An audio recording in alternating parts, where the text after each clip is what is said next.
మా సహోదరి నీ జీవితంలో నేను వేధించేవాళ్ళు, విసిగించేవాళ్ళు, విమర్శించేవాళ్ళు, బాధ పెట్టేవాళ్ళు, గాయపరిచేవాళ్ళు, లేని వాటిని సృష్టించేవాళ్ళు, ఏదో విధంగా నిన్ను మానసికంగా, శారీరకంగా, ఆధ్యాత్మికంగా, ఆర్థికంగా కృంగతీయాలి, ఓడిపోయే విధంగా చేయాలి.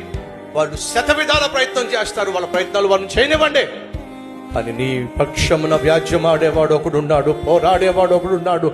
నీ పక్షమున నిలబడి నీకు విజయాన్ని ఇచ్చే దేవుడు ఉన్నాడు. ఆయన తప్పక నీ పక్షాన పోరాడతాడు, వ్యాజ్యమాడతాడు, నిన్ను గెలిపిస్తాడు అనే నమ్మకం నీకున్నట్లయితే దేవుడికి ఇచ్చిన పని చేసుకుంటూ ముందుకెళ్ళిపో. విమర్శించే వారి సంగతి ఆయన చూసుకుంటాడు. ఆయన నీకు ఇచ్చినటువంటి బాధ్యత, నీకు ఇచ్చిన సాక్ష్యం, నీకు ఇచ్చినటువంటి సేవ, నీకు ఇచ్చిన కుటుంబం, నీకు ఇచ్చిన ఉద్యోగం, నీకు ఇచ్చిన వ్యాపారాన్ని నమ్మకంగా యథార్థంగా చేసుకుంటూ ముందుకు సాగిపో. అంతేగాని నువ్వంటే గిట్టని వాళ్ళ గురించి, నువ్వంటే ఇష్టం లేని వారి గురించి ఎందుకు అనవసరంగా ఆలోచించి సమయాన్ని పాడు చేసుకుంటావు, మనసును పాడు చేసుకుంటావు, ఆరోగ్యాన్ని పాడు చేసుకుంటావు, ఆత్మీయతను పాడు చేసుకుంటావు. ఒక్కసారి ఆలోచించు.